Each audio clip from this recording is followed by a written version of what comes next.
O'rtog'imni ham olib keldim. Keyin mana kechaga sizga aytgan rasmim. O'zingiz chiroyli qilib o'qib berarsiz a. Mani savolim sal boshqacharoq. Ancha vaqtdan farzandli bo'la olmayapman. Shu narsani ham ko'rib bera olasizmi?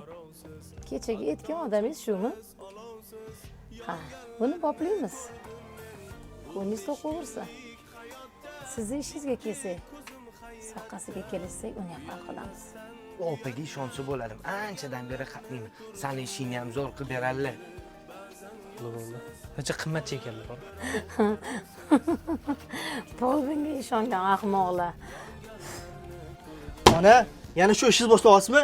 Taqdirini ko'rib beraman, seni boy qilib beraman, farzandli bo'lasan deb siz qo'lingizdan kelsa, mani qiling. 5 yildan beri shunaqa matizda yuribman. Mani boy qiling, men farzandli bo'lay, farzandim yo'q meni. Qo'lingizdan keladimi? Taqdirini o'zgartiring.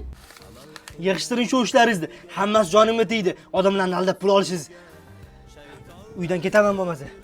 Voy, sen qattana bilarding. Shuncha yeb ichib yurganingda yoqqan edi.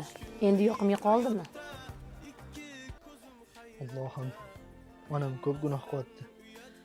Ularni o'zing kechir.